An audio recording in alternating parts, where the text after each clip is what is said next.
set, and action! Part of the fun of the show is having extraordinary things happen to people that you relate to and feel more or less ordinary. One of the things we really want to do in Fringe is to really explore where science and reality ends. Anytime you try to reinvent television, which this show clearly is doing, it's a massive undertaking, but it's also the most fun you can have.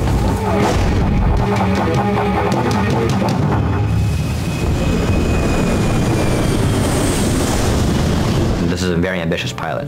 They asked for an hour, we gave them 2. This is the opening of the entire piece of the 2-hour pilot, and it takes place on a flight from Germany to Boston, and we have to make this one of the scariest flights you've ever seen. But what happens on this plane is that a toxin is released, a contagion, through one of the passengers, what we call troubled in the script, and it ends up infecting the entire plane. So this is kind of a fun day because we have to be in a controlled space, and it allows us to really make it as detailed and as terrifying as we can make it.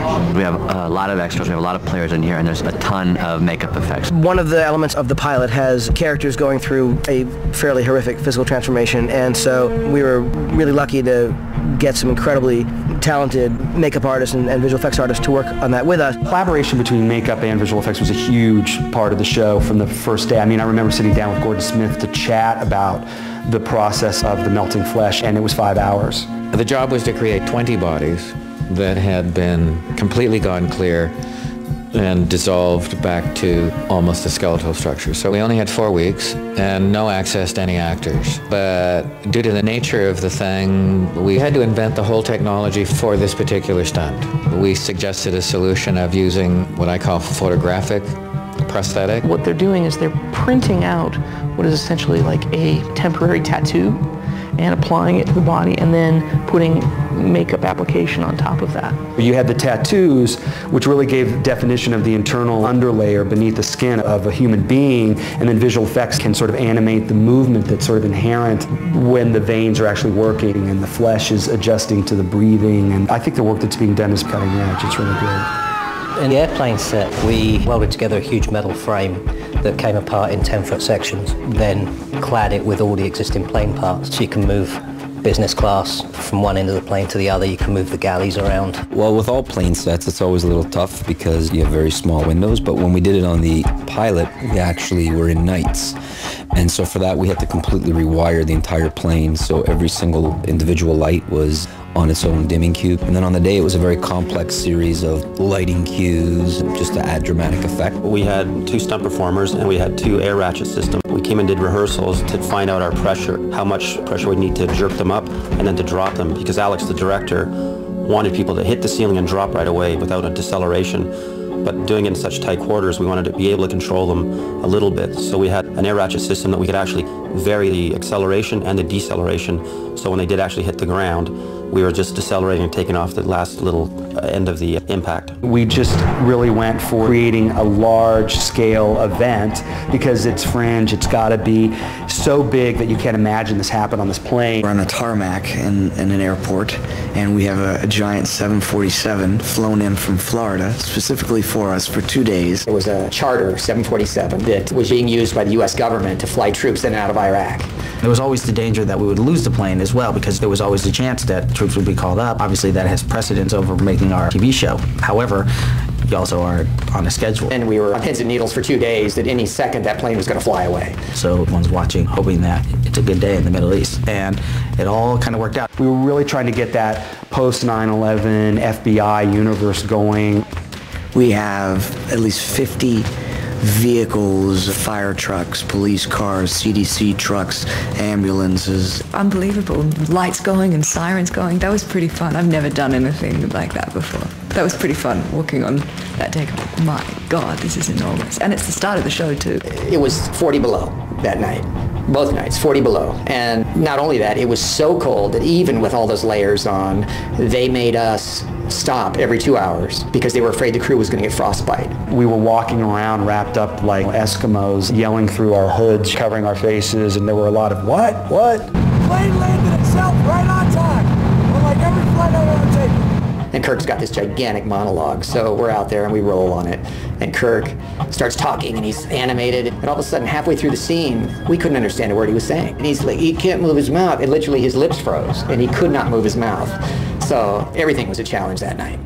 They reported stains in the windows, no signs of life aboard the jet. The hazmat sequence entering the airplanes was sort of a mini homage to Alien for me, and just sort of that entering the spaceship feeling and mood and not knowing what you would find. I wanted the plane to be dark, and planes are usually so bright that you can't make them dark. So I came up with just painting the entire interior of the plane with a dark fungus so that it would just knock out all the light and really make it a sort of haunted house. They sprayed this awful mix of black paint all over this airplane. And we had actually picked only certain areas we were going to spray. And they sprayed the entire inside of that airplane, ceilings, floors, walls, seats, everything. We had to lay plastic all over the floor because we put gelatin and Jell-O all over the floor for goo. You keep thinking, oh, this week, you know, it's a bit weird, but then the next week's the tank, and then you've got melting flesh, and it just sort of, there's no talking scenes, there's no, oh, easy, great, just you and me, and we'll do a scene. We were told that there was this great prison location, there was an abandoned prison in a town called Guelph.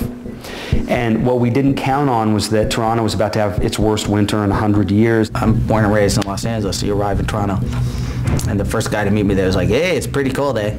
And you know you're in big trouble when one of the natives tells you it's cold. We were literally in a blizzard with potato chip-sized snowflakes that were like smacking us in the face, and it was sort of like, welcome to Fringe.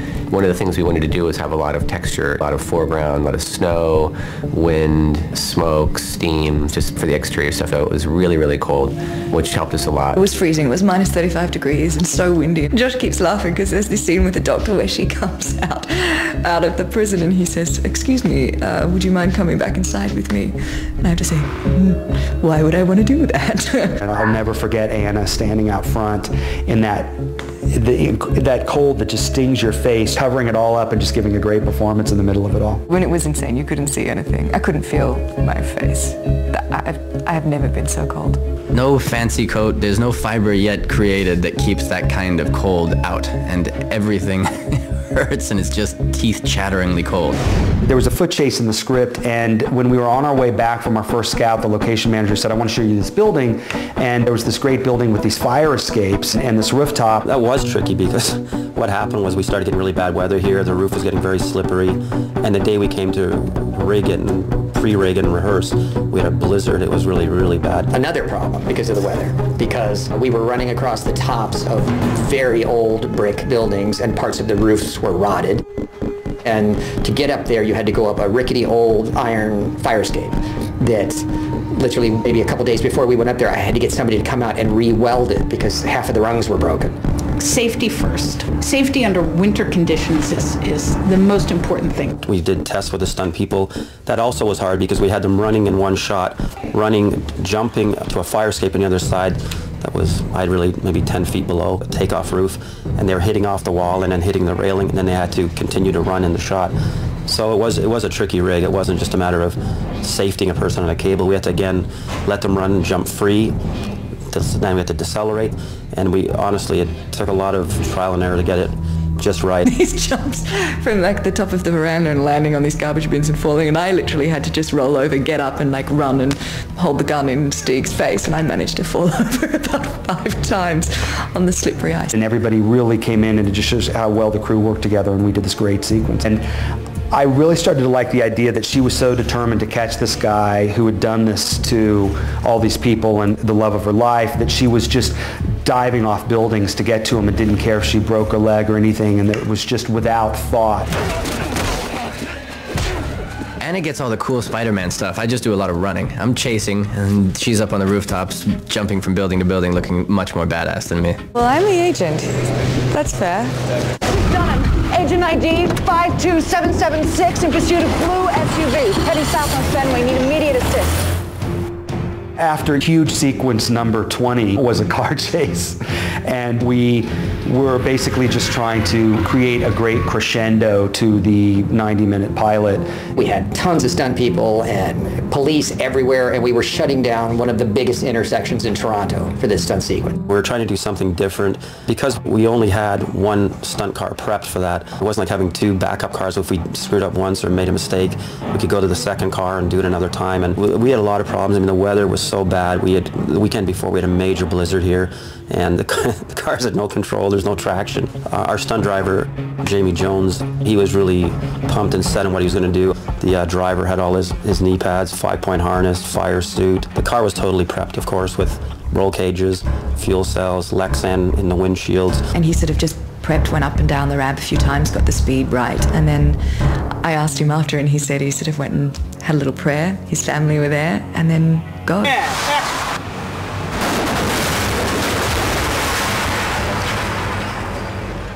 And he did it in one, and it was incredible. Hit his mark, like hit his mark. To see a total stunt like that without any visual effects or special effects, and I mean, it was pretty much a clean stunt, and he just did an amazing job. And to me, that's the big thing. That's one thing that really stands out about the show. It was just perfect. Just a work of art. I mean, just top to bottom. We got it, and they got their aftermath on the same location. It looks like such chaos to the outside. And then it's quiet, magic gets done, and it's like, get on to the next thing. The show got finished. Toronto was amazing. So when it came time and it got picked up, I was actually kind of excited to go to Toronto and shoot. At the last possible second, New York passed the 35% rebate. And then all of a sudden, it became cost effective to bring the show down to the United States. Anything is a big daunting thing, and let alone moving from Toronto to New York, where we started over with a brand new crew.